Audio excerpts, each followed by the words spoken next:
Hi there. In this video, we are going to perform some more tasks here. We are going to add some more functionalities to our favorite list app. And for example, instead of getting the data locally from an array list that we have inside the adapter, I want to make my application more dynamic.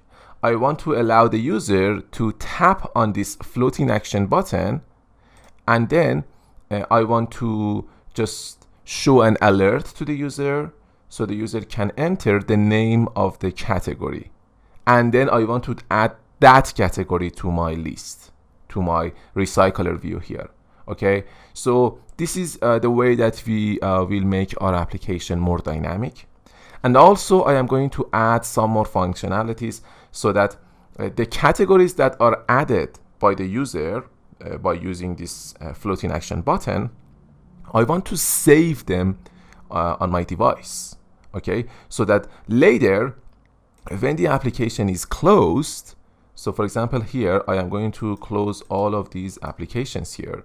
So later when the application is closed, I can retrieve the saved data, okay? So this is what we are going to do in this video. But first, the first job that we need to do is go ahead, open the favorite list app, and then you need to add the dialog functionality. Okay, so go to the app folder, go to the rest folder, the layout, and then here go to activity underline main.xml, because this is the code. This is where we can find the floating action button. As you can see here, this is the code. Or if you want to just see the design, you can tap on this design icon here. And if you want to see the design as well as the code, you can click on this split icon. Okay, so I'm going to go to the design, and here just select this floating action button. Now inside the attributes section here, just search for src compat. Okay, so I want to search for src compat. So now we should be able to find this attribute, but it does not allow us to find it. So I'm gonna go ahead, click on this settings icon, because I want to see all the attributes. Okay, it's not showing me all the attributes, and it's weird. So here, when you select the floating action button on the right side inside the attributes area, here we've got the all attributes section. We should open it first, and then we will be able to see all the attributes. So this is how it's designed in the newest version of Android Studio. Previously, we could simply search for a specific attribute and find it. But in the newest version of Android Studio, we should open it. Okay, and that's, I don't know, that's a little bit funny because it didn't solve any problem. I don't know why they did add this feature. Okay, so let's just open the all attributes and search for src compat. So again, we cannot find that.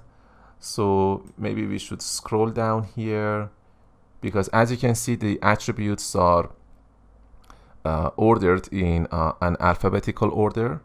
So let's go ahead and find the src attribute.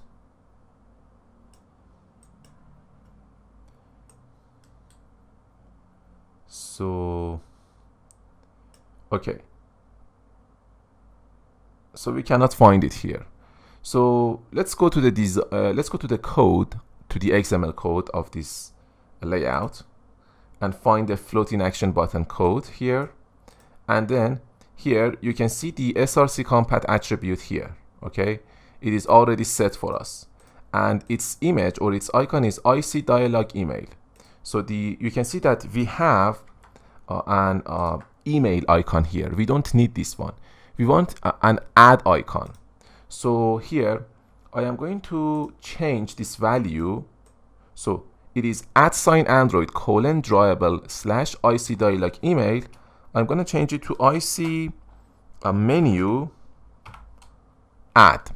Okay, select IC menu add. There are some other icons you can choose, but the one that we will choose is this one, IC menu add. And then if you go to the design, you can see that this icon is changed. And if I run the application, you will see that we have a new icon in place of the floating action button. You can also design your own icon and add it to the drawable folder and use it in your application. But for this application, let's just choose this prepared or predefined icon for us. So this is the add icon.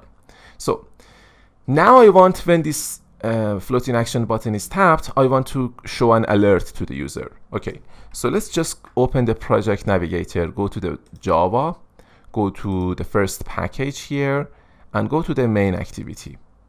So the main activity is where we have the code for our UI. So we should already have a reference to the floating action button. But inside the onCreate method, there is no reference to that, to the floating action button. And if you go to the activity underline main.xml, if you select this floating action button, you can see the ID is fab, right? So let's go ahead and create a reference to that. So let's say floating action button fab assignment operator find view by ID r.id dot fab semicolon. And now let's say fab dot set on click listener new, hold down the shift key, view.onClick listener. Select the first one, and now it will put some codes for you. So when the floating action button is tapped, the onClick method is executed. So in order to make sure that it's true, I'm gonna create a toast message. So let's say toast.makeText. So in order to add the context here, notice that we are inside an anonymous inner class, okay? Because we are dealing with an interface. When I say fab.setOnClickListener, it will create a listener that will listen to the clicks of the user on that specific view, or in this case, this is the floating action button. And all of the UI elements in Android are a subclass of view. This means that those UI elements are actually views. So for example, a button is a view. A text view is a view. A floating action button is a view. An image view is a view. So this is the case. So here we are saying fab.setOnClickListener. Here it's gonna create a listener for us that will listen to the clicks of the user. So now you might ask that, okay, where is that listener? That listener is anonymous here, okay? That's anonymous. There is no name here, but it has been created. How? You can see that it says new view.onClickListener. When it says new view.onClickListener, this means that here we are dealing with an interface. And there is an anonymous class, there is an object here that implements that interface. So that when the user taps on that button, here we are notified of that by using the onClick method. Okay? So because we are inside an anonymous inner class, in order to pass the context here, we need to explicitly specify which one is the context. Well, because here, notice that we want to show the alert dialog inside the main activity. So when I show, and also I want to show the toast message on the main activity, okay? So the context is the activity that will show the message. So in this case, the context is main activity dot this. I am explicitly specifying that. You cannot just say this here. If I remove the main activity part, if you say this, it's wrong, because now you are referring to the anonymous inner class. You are not referring to the main activity that will actually show the toast message. So in order to solve this problem, I will use main activity. This might sound a little bit confusing, but don't worry. As you move through the course, it will become a second nature. Don't worry. So main activity dot this, comma. So the next argument that we need to pass is the message that I want to show to the user. So the message is fab is tapped, comma. The final argument is the duration of the message you want to show to the user. So just type in here, I'm gonna select short, so toast.length short, and finally you need to call the show method on this toast object. So at the after the ending parentheses, just put a dot show, and then a pair of parentheses, so that you call the method semicolon. This is my toast message. Let's run the program and make sure that when the floating action button is tapped, it will actually show the toast message. So here, let me remove this code that I added accidentally. So let me show you the emulator. Now let's tap on this floating action button. Now it is showing us the toast message. Fab is tapped. Again, fab is tapped. So far, so good. But this is not what we want, okay? We want to show an alert dialog. So in order to do that, I am going to scroll down here at the bottom of the file, okay? And I am going to create an alert, okay? I'm going to first create a method, a function that will show the alert. So let's say private void display create category dialog, a pair of parentheses, and then open and close this function by using the curly braces. An opening curly brace followed by a closing curly brace. Now let's go inside the body of this function and let's implement this method. So here first, let me talk about this method. The private means that other classes cannot use this method. Only the current class, the main activity, can use this method. Void means that this method returns nothing. Okay, it will simply do something. For example, if I ask you to, let's say, create an Android application like WhatsApp, here I am asking you to do something. I'm not asking you to return anything to me. I'm just asking you to perform a task for me and nothing more. And then we have the name, display, create category dialog, a pair of parentheses so that we can enter a parameter list if we have, and then the body of the function or method. So first, let's create a title for our alert, okay? For that, we need a string value because string represents texts in programming. So just enter string, and the name is going to be alert title assignment operator. So for now, I'm going to use a hard-coded value, but later we will use string resources file so that we have a string resource and then refer to it using the getString method. For now, just enter 2 double quotes and type in here, enter the name of the category. Okay, semicolon. So here, next we need to specify a text for the button that will allow the user to create the category. And let's say string. So let's name this text to be positive button title. Positive button title. Assignment operator, and just type in here create semicolon. Next, we need to create the alert dialog itself. So let's say alert dialog dot builder, and then type in here alert builder assignment operator, and then just type in here new alert dialog.builder. So now you need to pass the context. So the context is an instance of the current activity, which is going to be the main activity, because we are going to show the alert on the main activity. So that makes sense to pass the context, which is actually the main activity.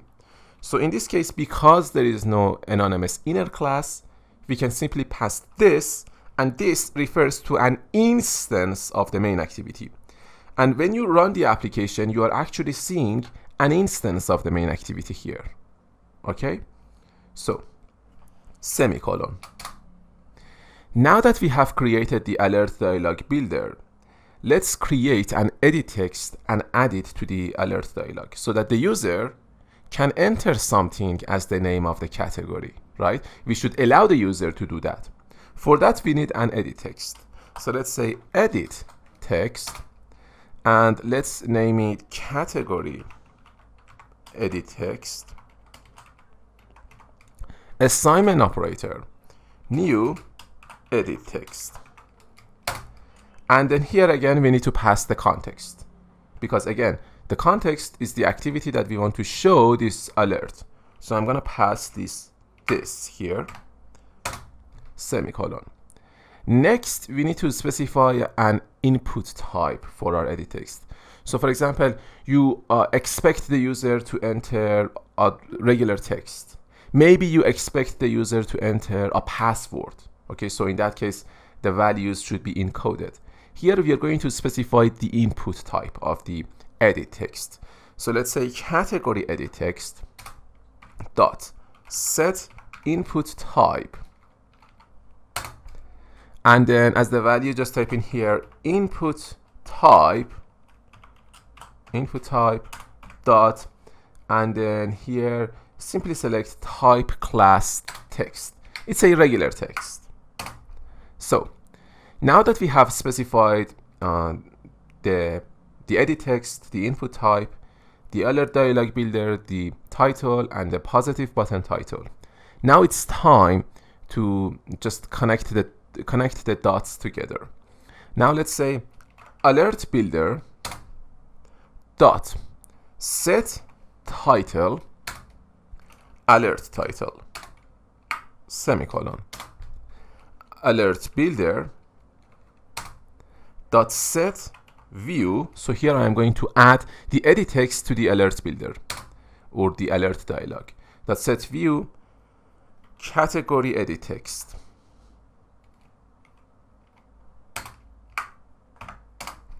And here finally we need to just create an on-click listener for the positive button. So when the user taps on the positive button or the button on the alert dialog, something is going to happen, or at least we can dismiss the dialog. Okay, so let's say alert builder dot set positive button. So first we need to pass the title. Okay, so I'm gonna pass the positive button title that I just created here, comma, and then we need to create an on-click listener for the positive button. So again, here we are dealing with an interface. We need to create an object that implements this interface so that when the user taps on the positive button, we are notified. That object notifies us. Okay, this is an interface. An object implements that interface, and when the method of that interface is executed, that object allows the main activity to know that something has happened. The button is tapped, do something. So I'm going to say new. When I say new, on-click listener, here I want to create an object that implements this interface. But this object is going to be an anonymous inner class. There will be no name, nothing. It's anonymous. So I'm gonna just select dialog interface.onClick listener here, press an enter key on your keyboard, done. Now the codes are added here magically, and finally make sure to put a semicolon after the ending parenthesis. So here we have this onClick method. It's a little bit different from the other onClick methods you have seen earlier. It has the dialog interface. The dialog interface is the actual alert dialog. So we have access to the actual alert dialog so that when the user taps on the positive button, we can dismiss the dialog. So here I'm going to say dialog interface dot dismiss. That's it. And now I just need to go ahead and call this function display create category dialog from the onClick listener of the fab here. So I'm just going to comment out this toast message because here we are sure that the code works fine and the onClick method gets executed. And I'm going to call this method display create category dialog. Let's run the program and see what will happen. So here it is, the application is running. Now let's tap on this floating action button. Now it should show the alert to us. Okay, so nothing is happening here. Wanna know why? Because we forgot to call the alert builder.create.show. Okay, so here, after specifying a positive button for the alert builder, before the ending curly brace of the display create category dialog, I need to say alert builder dot create dot show. Just like the toast message, you had to call the show method on the toast message so that it will be shown to the user. If you don't call the show method, it will not be shown to the user.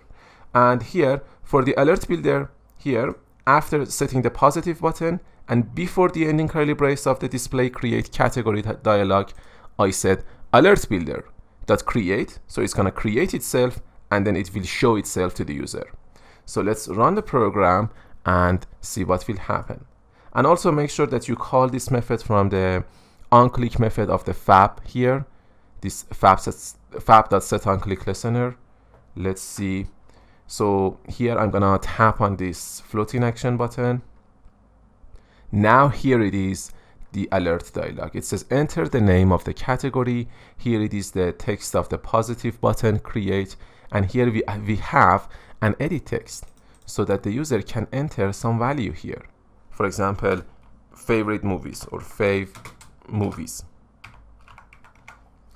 And here when I tap on the create button, it will dismiss the alert dialog. Okay, so I'm gonna click on create and the alert dialog is dismissed, but nothing happens here. I want to update the recycler view as soon as the user creates a category using the alert dialog. I don't want to see the values that are retrieved from the application from an array list. It's not dynamic. So first, let's go ahead and create our string resource for this enter the name of the category. Okay, and as you can see, if you hover over this code or if you click on this code, it's showing us this yellow bulb and it says click or press alt enter. It says move declaration of alert title closer to usage. So if I click on it here, it is asking me to fix some of the issues with this code, but the real issue of this code is that we do not have a string resource here, because when you have a string resource, your app can be translated to other programming languages and it will be easier to debug. Okay, so now I'm gonna go ahead and copy this text here and I am going to remove this code and I'm gonna say get string and just say r.string dot, and then here I'm gonna give it a name. Okay, so I'm gonna enter create underline category, create underline category, but currently it is in red color because we don't have this string resource inside the strings.xml file. So I'm gonna click on this here, this create category, hold down the alt key and then press on enter key on your keyboard. Now it's showing you to create string value resource create category. When you click on it, it says the resource name will be create category, but what will be the resource value? The resource value will be the value that you just copied, enter the name of the category, source set is main, file name strings.xml file, and it will be added to the values folder. So I'm going to click on OK, and now done. So if you open the project navigator here, go to res, go to values, and then open the strings.xml file, you should see that the create category string resource is added here. Okay, so I'm gonna do the same for the create. Okay, so here I'm just gonna copy the create here.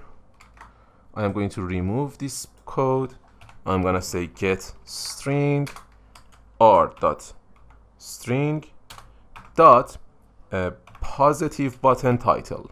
Positive button title. So here I'm just going to click on it, hold down on Alt Enter, create, paste the create here, and then press on OK key on your press on the OK here, and now it's added here. Positive button title. Go to strings.xml file. You should see the create here, this string resource. Hopefully that makes sense. So far so good. Okay, but we need to be able to save the data to shared preferences. Shared preferences is a way to save some data quickly on Android device. Okay, it's not secure. It's not for heavy applications. It's just for applications that you want to save some data quickly and you don't care about the security of that data. Okay, so for that we are going to use shared preferences because this is the easiest way to save some data. Later I will talk more about advanced topics about saving data, for example SQLite, maybe the Room database and Firebase and all of that stuff. But for now our focus is on shared preferences. Let's do that and learn about it. Okay, so open the project navigator, go to the Java folder, the first package here, and right click on it. Just right click on this first package, go to new, and then here create a Java class. So what will be the name of the class? The name of the class is going to be category manager, and then click on OK. We also need a class for the categories that we create. Okay, we just want to create categories. We are not interested in creating some, let's say, string values. We want to create categories that can hold items. So for that, we need a separate class. So I'm going to right click on this package again, go to new, go to Java class, and just type in here a category. And then click on OK. So I just added two new classes here, category and category manager. First, let's go ahead and implement the category class. So this is the category class. Let's go inside the class. First, we need some variables. So just type in here private string. So we need a name for the category, string name, and we need items so that each category can hold some items. Private array list. So an array list is a way to store some data of a specific type. Because the type that we are going to store is going to be of type string or text, I'm just going to put string inside the angle brackets, and the name is going to be items, assignment operator, new array list, and that's it. Just put a semicolon at the end. Here I am initializing this array list on the spot. I did not do the same for the string here. I could do it, but we don't need it. But for the array list, because I needed it to be initialized here with a valid object here, I just said new array list on the spot. Okay, so that later we won't get a null value as the value of the items. I want a valid value for the array list, a valid empty value. So now let's create a constructor. The constructor is going to be called whenever you create an object of type category. So here I'm just going to right click on this empty area, go to generate, and select constructor. Select both of these variables that you just created. Name, hold down the shift key, items, which is actually an array list, and click on OK. So it has created a constructor for us, public category. So the constructor must be, its name must be the same as the name of the class. We have a parameter list, the name, the items, and inside the body of this constructor, you can see that it's using the this.name, and then it is assigning the name parameter to the name instance variable. And it is also assigning items to the items instance variable. So because the name of my parameters is actually the same, as the name of my instance variables, here there is some shadowing going on because the parameter names are now shadowing the instance variables because their names are the same. So for that, in order to differentiate between our instance variable and the parameter, we use the this keyword dot name so that we are actually referring to the instance variable and we are assigning the name to it. And we do the same for the items. And remember, this refers to an instance. And what I said earlier, here we have instance variables, and these variables are related to each instance of the category class. And that's why when you say this.name, we are referring to an instance variable name of the category class. So here we also need a getter because our variables or our instance variables are private. We need some getters so that other classes can access the values of our instance variables. And it's a good programming practice to set your instance variables to be private and just provide a getter for your class so other classes can access your instance variables through the getters, and maybe later you want to add some validation code to the getter. Okay, so the best way and the best programming practice is to use getter. So right click in an empty area here, go to generate, go to getter, and by the way, you could simply just manually write the code here, and I suggest you, or I recommend you to do that, but here for simplicity reasons I just use the auto-generated code of the Android Studio. So I'm just gonna select both of these variables, click on OK. So it has created a getter for the name. It is returning the name instance variable, and also a get items that will return the items for me. Okay, it has the first one here, it has a return type, public string, get name, the return type is string and it returns name. The second one has a return type of type array list of type strings, and here we are returning the items, which is actually an array list of strings. So far so good. We have implemented the category class. Now let's go ahead and implement the category manager class. This is where we can save the data to shared preferences. So first and foremost, we need a context, okay? So that later, when we are dealing with the category manager, we know which is the context, okay? And in which context we want to save the data. That's why we need the context here inside the category manager. So I'm gonna say private context,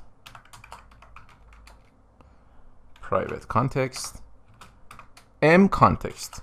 So here I am going to name my member variables like this, m context, because this is a member variable or instance variable. So now let's go ahead and create a constructor inside the category manager. So you say public, the constructor must be the same as the name of the class category manager, and the constructor has a parameter of type context. And then inside the constructor, you simply say m context, assignment operator, context that we get as the parameter. So far so good. Next we need to create a function that will save the data to the shared preferences. Okay, it will save the categories to the shared preferences. So let's say public. Notice that here the name of the method and the method itself is actually public, because I want other classes to access this method. If I set the method to be private, other classes cannot access this method, and there is no point in creating a method that will not be allowing other classes or the client code to use it to save data. Okay, so because this method its job is to save the data to the shared preferences, I want it to be public because I want the main activity to use it or other classes to use it to save data to shared preferences. So public void, the name of the method is going to be save category, a pair of parentheses, and then you say category. So I specify a parameter of type category here, And other classes, if they want to use this method, they have to pass a category object, and inside the function, we will save the data. So in order to save the data to the shared preferences, first we need to have a reference to the shared preferences. How? Well, you need to say shared preferences, and notice what happens when I do that. Shared preferences. Okay, and then I'm gonna say shared preferences, assignment operator. So in order to get the shared preferences, we need to use the preference manager class. So this is where the interesting part happens. I'm gonna say preference manager. Notice what happens here. The preference manager is actually deprecated. I cannot use it. Okay, and Android Studio does not allow me to use it. It allows me to use it, but it is still deprecated. And when a class is deprecated, for example, if I say get default shared preferences and I pass the context or mContext here, notice that I am using a deprecated function, a deprecated class, and I don't like it. Okay. When I can use the latest version of the shared preferences, why I don't use it? Why I actually use the deprecated one? So now you might ask that, so how can I use the latest version of the preference manager? In order to do that, you need to go ahead and open your web browser. So when you open your web browser, search for Android X version of preference manager. Okay? This is what you should be searching for, and here you will see some links. We've got a link from the developer.android.com. We've got another link from the developer.android.com. But the one that we are interested in is the Stack Overflow one. Just click on this link, preference manager that get default shared preferences. And I'm gonna scroll down here. It says you can use Android X support library version of preference manager. So this is the latest one. This is the modern one. So here I'm gonna go ahead and use this one, Android X.preference.preference manager, and not Android.preference.preference manager. The Android X is the modern one. So I'm gonna scroll down here. So someone else has put the code that we need to add to the Gradle file. So it says for the Java, go ahead and paste this code inside the build.gradle file. So I'm gonna just copy this code, and I'm gonna go back to Android Studio. I'm gonna open the project navigator, and at the bottom you can see the Gradle scripts. Okay, here I'm gonna open it, go to build.gradle module app. This is where you can add the external libraries to your project. So I'm gonna scroll down here. You can see the dependencies block here. I'm gonna put some space here, and I'm gonna paste the code here. Implementation inside the double quotes, Android X.preference:1.1.0, and then click on sync now. So when you click on sync now, make sure that you have a reliable internet connection, otherwise it won't work, or it won't be able to build the project successfully. So the project is built successfully, and at the bottom, if I click on build, now it says favorite list app successful. Okay, so now I can go inside the category manager, and this time inside the save category method, again I am going to refer to the preference manager, but notice what happens when I do that this time. Preference manager, now it added a new version of this class. Preference manager Android X.preference. This is what I want. Just select this one and say get default shared preferences. Notice that it is not deprecated anymore. I can use it. Done. So now I need to pass the context. Which one is the context? I have already created a context variable inside my class. So I'm going to pass mContext here. Semicolon. So far, so good.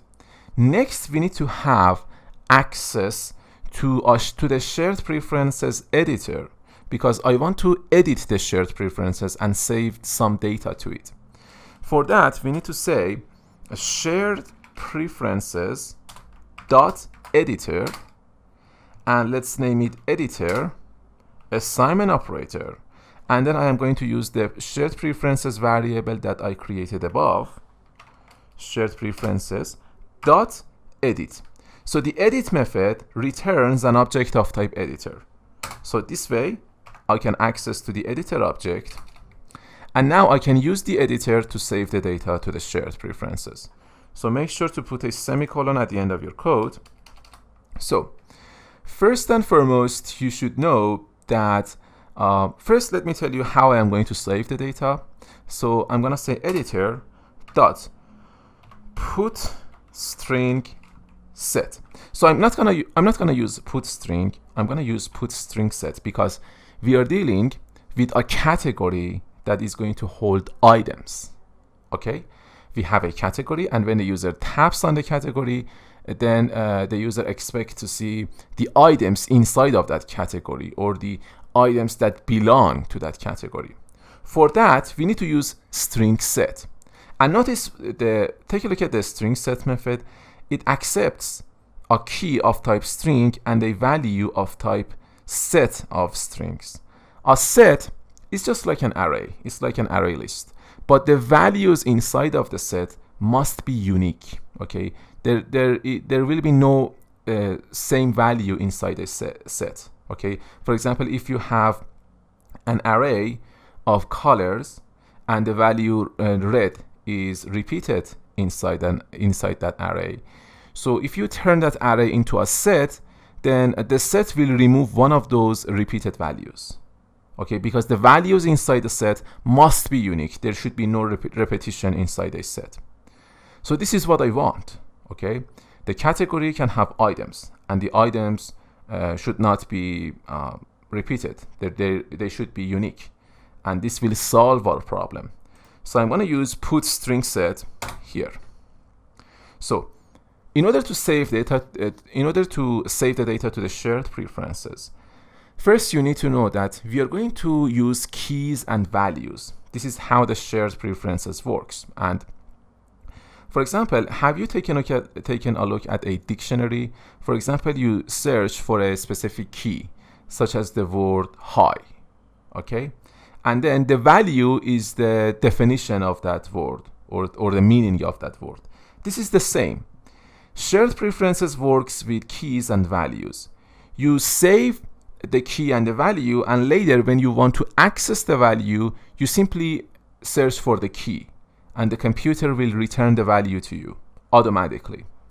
So here for the key, I am going to use the name of the category. I already have access to the category from this parameter.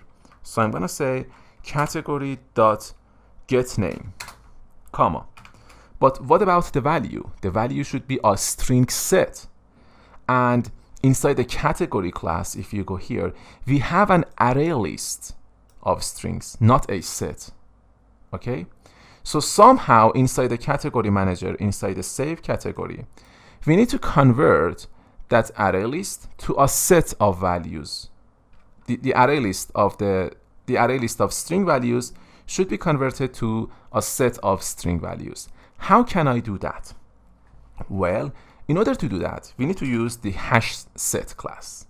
So before editor.put string set, I'm going to create a new variable, a local variable named as hashSet. And I'm going to name it items hashSet, assignment operator. And then I'm going to create a new object of type hashSet. And then here, I'm just inside the parenthesis, I'm going to simply refer to the arrays class. So we have a class named as arrays from the java.util dot. So this arrays class will actually give us the list. Arrays as list. Arrays as list. And then I am going to refer to the category inside the parenthesis. Category dot get items. So the get items will return the array list of string values, okay? And then here it will be added to the as list of the arrays class. And then here it will be converted to a hash set or a set of values, okay? A set of string values. So this is the process that we used to convert an array list of string values to a set of string values. So now that the array list of string values is converted to a set of string values and it is assigned to this items hash set, I can add that as the second argument of this put string set. I can now save it to the shared preferences. So I'm gonna say items hash set semicolon. Okay, when the job of the editor is done, we need to finally say editor dot apply. Done. So this is all you have to do in order to save the categories and the items to the shared preferences. And remember, the key is the name and the value is the items that that category holds. So now we need a second method or a second function that will retrieve the data from the database, from the shared preferences. So we are going to create that method here too. So this method is also going to be public. So I'm going to say public. And this method is going to return an array list of categories. Okay, so I'm going to say public array list. And inside the angle brackets, we need to specify the type of the items that this array list should return. So I'm going to return an array list of categories. And its name is going to be retrieve categories. A pair of parentheses, and then open and close this method using these curly braces. So in order to retrieve the data from the shared preferences, again, we need to have access to the shared preferences object. I'm going to say shared preferences, assignment operator, preference manager, dot get default shared preferences. Just pass the context, semicolon. So now we need to have access to all of the data that is stored to the shared preferences.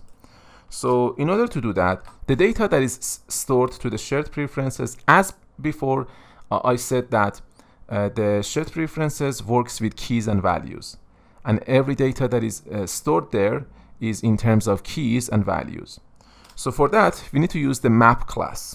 The map class that we get from the Java util. The map class is a class that will help you to work with keys and values, and it stores keys and values, just like an array, just like any other collections. So map, a pair of angle brackets. So you put a string here, okay? And this is how the data is stored in shared preferences. The key is string, and the value could be of any type. Any type is shown or displayed like this as a question mark. Okay?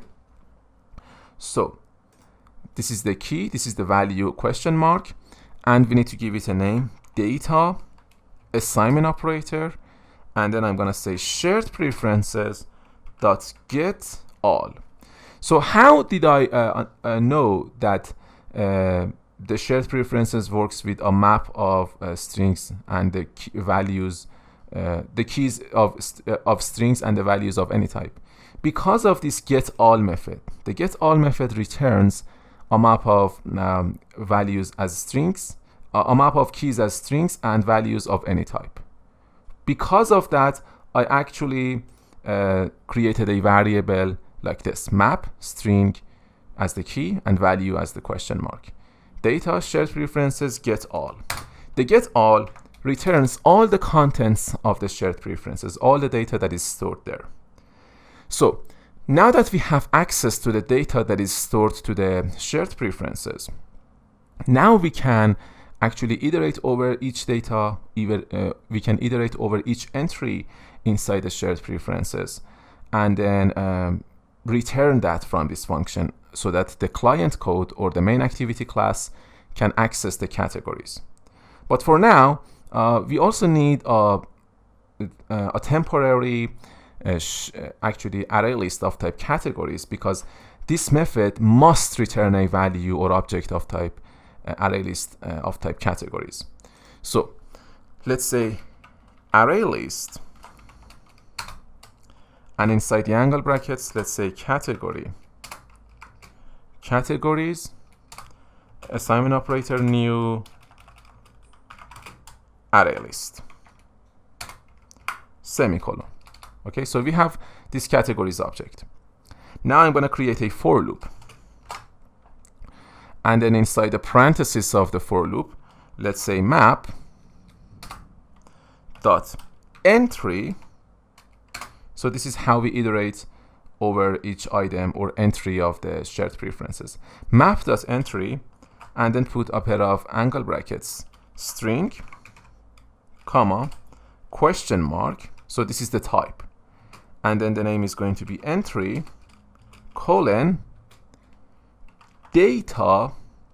So I am referring to this data variable that we get from the get all here, data dot entry set, and then open and close this for loop using the curly braces.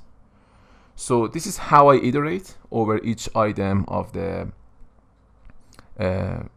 shared preferences, the data that we get here, and then each entry, it is guaranteed to iterate over each entry inside the entry set, and we can do something with each entry that is being iterated over. So now I'm gonna say category. So I am creating a new object of type category, new category. So the constructor of the category class needs two arguments. So if you go to the category class, here this is the constructor, we need a name, and the items of type array list of string values. So here for the name, I'm gonna just refer to the entry dot get key. Okay, because where we save the data to the shared preferences inside the save category method, here you saw that we saved the object, the category that get name, and here it is the key. And here, when we want to retrieve the data, we simply refer to the entry and we call the get key method. So this is the name, and here we need to pass the value. The value is going to be an array list of string values, but the data that we saved to the shared preferences is a hash set of items. Okay, we converted the array list of string values to a hash set so that we could save it as a set of string values, not array list. But now we need to do the opposite. We need to convert the hash set to an array list of string values. This is what we need to do here. So I'm gonna say new array list, okay, new array list of string values inside the angle brackets, and inside the parentheses, I'm gonna first put another pair of parentheses and just enter hash set, okay, and then after the parentheses here, after this hash set, I am going to enter or refer to the entry dot get value. Okay, so the get value method doesn't know that we are dealing with a hash set. That's why I had to cast it to hash set first and then use it as an argument of this array list class. So it will be converted to an array list of string values. Okay, so the concept of casting is a pretty simple concept. For example, let's assume that you want to buy a car, and you go to the let's say to the seller, and you say that I want a Mercedes-Benz, and the guy says, okay, fine, this is the price, $100,000, pay the price, and then you can go ahead and get your car. You will pay the price, and later when you want to get the car, instead of Mercedes-Benz, you will face, or you will get let's say a BMW. Okay, this is not what you wanted. You wanted a Mercedes-Benz. And what do you think will happen? There will be some conflicts. There will be some, let's say, you may want to go ahead and talk to your lawyer, or you may go to the police station, because this is not what you wanted. This is not what you expected to get. And this is the same for the casting. Here, I am saying that the value of the entry that I will get is actually hash set. Okay, I am sure, I am 150% sure. But if the value that we get from the entry is not hash set, then there will be some crashing. So how am I sure? How am I sure that the value is hash set? Because inside the save category method, I actually converted this array list, the category.getItems, to a hash set, and then passed this hash set to the put string set. So I am sure about that. That's why I put hash set here inside the parentheses, in order to cast the entry.getValue as a hash set. And then here we use the hash set to convert it to an array list. Finally, we put a semicolon at the end of our code.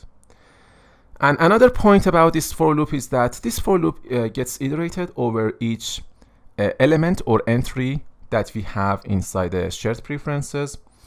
And in each execution of this for loop, each element or each entry of the data.entry set or the shared preferences is given to us, and then we can deal with that and use it to get the key of the entry and the value like this, so that we have created the category object. And finally, you can see that we have this variable categories, right? So here, so let me use it here. So here inside the for loop, after creating the category object and getting it from the shared preferences, I am going to say categories dot add category. So I am adding this category to the categories array list. And finally, because this method's return type is an array list of category, we already have access to that object, right? Categories. I can say return categories, semicolon. And here I should also put a semicolon at the end of my code. So far so good. This is how you save the data to shared preferences. This is how you retrieve the data from the shared preferences. Now we are good to go. Now we can go ahead and use this category manager. So let's go inside the main activity class, because now we need to change something here. We need to modify our code a little bit so that it can take advantage of the category manager class. So here, inside the main activity class, I'm going to create a new variable. I'm going to say private category manager, and let's name it mCategoryManager as a member variable of our class main activity, mCategoryManager. Assignment operator. So because this is not a variable that should be initialized inside the onCreate method, because the onCreate method is used to initialize our UI components, okay? We can initialize it here just inside the class main activity. So as soon as the class is created, the mCategoryManager is also created and initialized. But in the case of the recycler view, we should initialize it inside the onCreate method, because this is where we need to initialize the UI components. But the category manager is not a UI component. I'm gonna initialize it right on the spot inside the class. So mCategoryManager new category manager. We need to pass the context. I'm just gonna pass this, which is going to be the main activity, an instance of the main activity class. Now let's go inside the onCreate method, and I am going to modify my code here. For example, take a look at this category recycler adapter. I am going to pass categories here as an argument to the constructor of the category recycler adapter. But before that, we need to have access to the categories. So before I actually initialize the recycler view, I am going to create a variable of type ArrayList of category. And I'm going to name it categories, assignment operator. So let's refer to the mCategoryManager that we created above and say retrieve categories, semicolon. So now that we have access to the categories, I am going to pass it as an argument to the constructor of the category recycler adapter. I know the constructor of the category recycler adapter does not accept any arguments, but we are going to pass it here and later solve the problem. So now if you pass the categories as an argument to the constructor, it is going to show you an error. For now, just ignore this error. Okay, we will solve it in a minute. Now, let's go ahead and scroll down here and go inside the display, create category dialog. So before dismissing the dialog here, when the user taps on the positive button, we are going to save the data, because when the user opens the alert dialog and when the user enters a value for the category name, here we need to save the data to the shared preferences. So here again, we are going to use the category manager to save the data to the shared preferences. So now you might ask that, okay, how we are going to do that? Well, first, we need a category object. Okay, so let me show you the emulator. When the user taps on this floating action button and enters a name, for example, foods, for the category, when the user taps on this create here, now we need to create an object of type category. And then we need to use the category manager to save it to the shared preferences. And then we can use the adapter, the recycler view, the favorite list adapter to actually update our recycler view. Okay, so let's see how it's done. Okay, so first I am going to create an object of type category. Let's name it category, assignment operator new category. Okay, and now I am going to pass the name. Well, so the name is going to be the value that we get from the edit text. So I'm going to say category edit text dot get name. So category edit text dot get text dot to string. So it's important that you convert it to a string value, otherwise it won't work. So category edit text dot get text dot to string. So here, notice that it is asking us to pass another argument for the for the array list of string values for the items. So here I can simply put a comma and say new array list. Okay, new array list object. It's just an object of type an array list of string values. It's an empty value. We don't need it for now because it will be the items that the category will hold. But for now, we don't have any items here and we don't have any activity that will show the items. For now, I just pass an empty array list object. So I say new array list of type string values and I put a pair of parentheses to create this empty object. And that's enough for now, semicolon.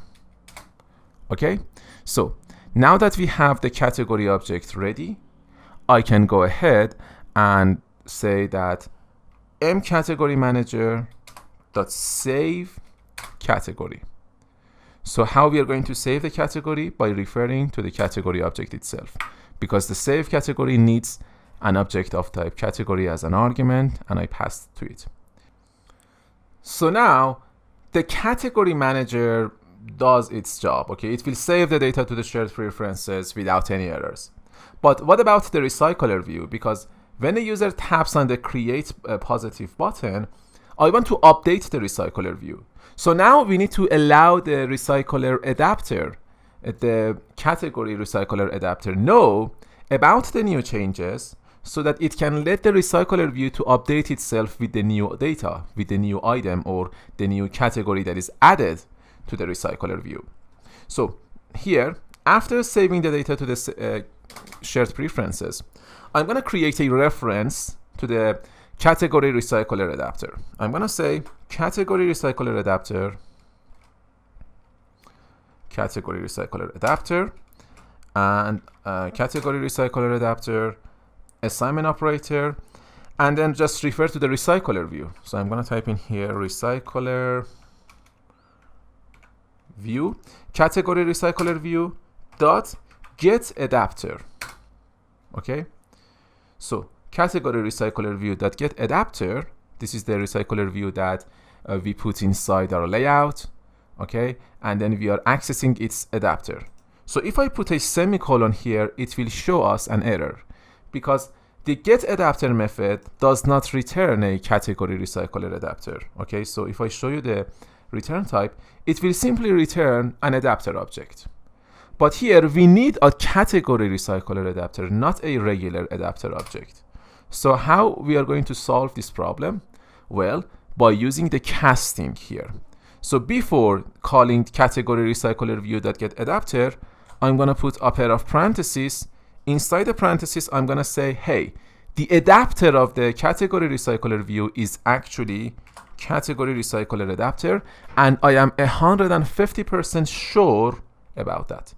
If something goes wrong here, I am responsible for that, and I am telling the computer to don't worry about the problem that might occur later, because I am sure that the adapter of the category recycler view is actually category recycler adapter. So simply cast it to a category recycler adapter and assign it to this variable category recycler adapter. Now I'm gonna say category recycler adapter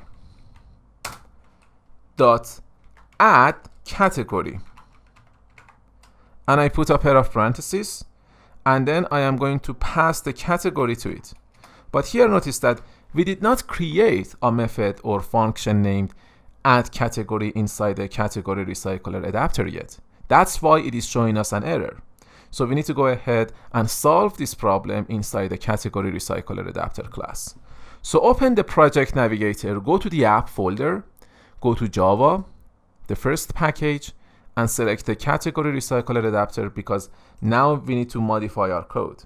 First and foremost, we need to add a constructor to our class here so that it accepts an array list of categories. So for that, I am going to actually create a variable that it will be of type array list of categories, and then I am going to initialize that variable inside the constructor. So let's say private array list of categories,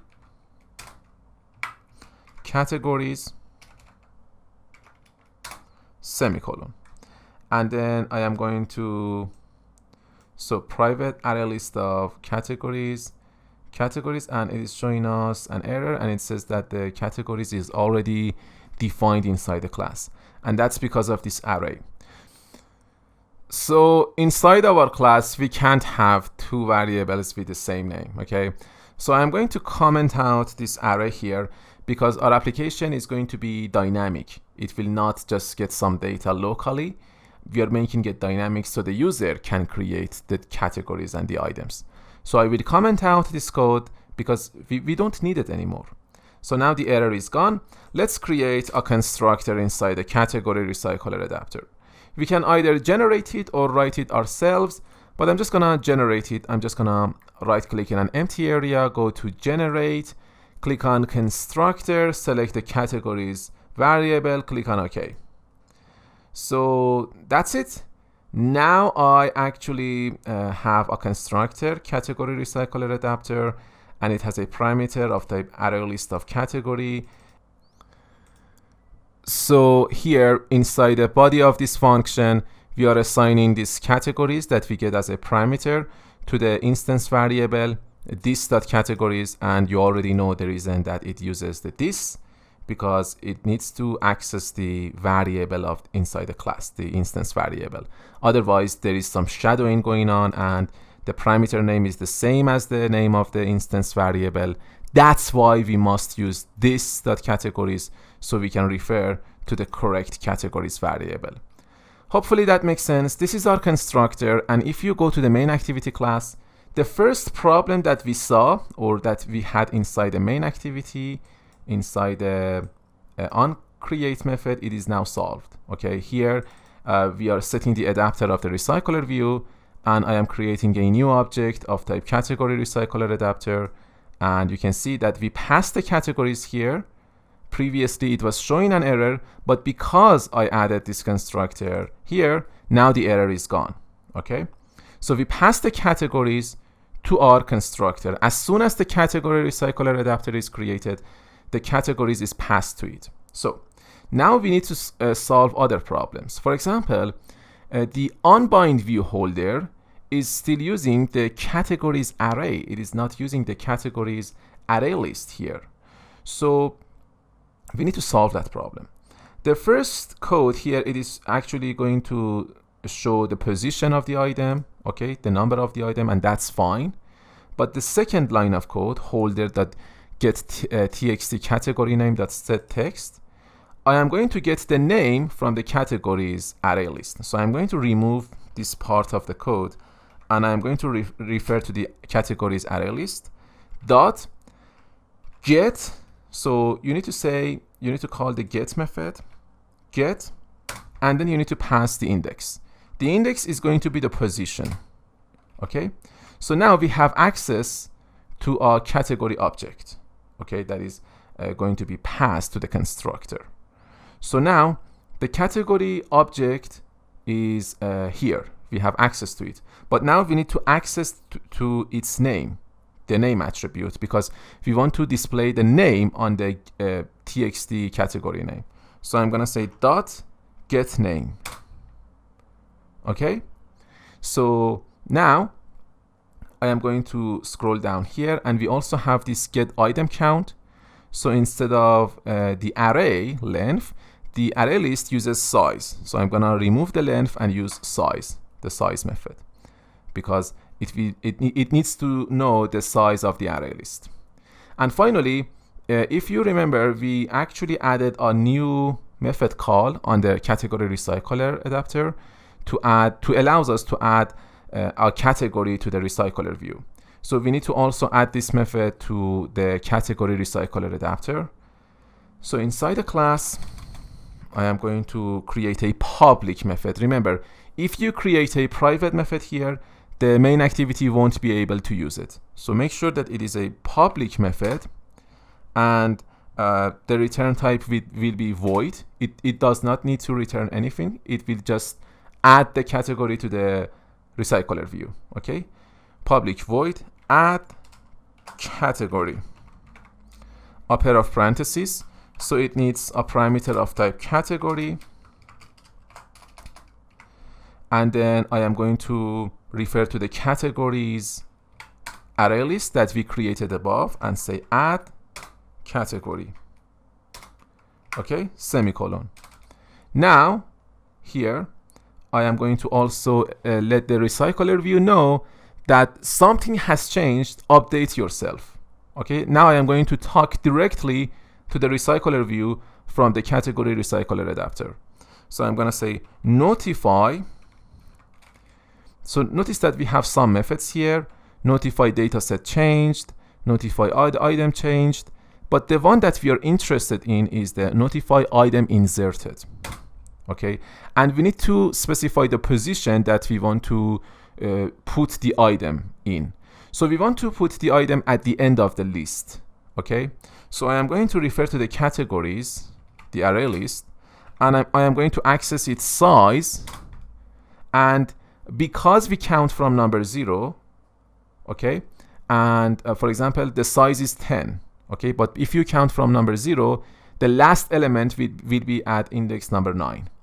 So let's say that the size of the categories is 10, and I want to add the new category item to the to the end of the list. Okay, first we need to access its size, for example 10, and then we need to put -1 because we count from number 0. Okay, so in this way the item is put at the correct position and there will be no error. So the position specifies the index of the list, the index of the list that we want to put or show the category on. Okay, so we are inside the recycler view. It starts from number 0, 1, 2, 3, 4, 5, 6, 7, 8, 9, and now the size is 10. you are creating a new category, you want to add it to the end of the list. Okay, first we need to access the size of the list, which is 10. Okay, now you simply access the size and you put -1, so there will be no error when the elements are counted from number 0. So it's very important that you use -1 here. Hopefully that makes sense. And if you have any other questions, you can actually post a discussion in the course, and then I will be there to answer all of your questions. So that's it. Now if you go into the main activity class, the error regarding the add category is now gone. There is no error in my project. I can go ahead and run the program and see the result of our hard labor. Let's go ahead and take a look at the emulator. So now it should actually give us an empty recycler view, because we are no longer accessing the data of the array. We are using the array list, and our application is now dynamic. Okay, so here we have this floating action button. Let's just click on it. It's going to ask us to enter the name of the category. So the name of the category will be foods. Let's click on create. So now foods is added to our recycler view. Let's create another category, movies. Let's click on create, done. Let's create another category, programming languages.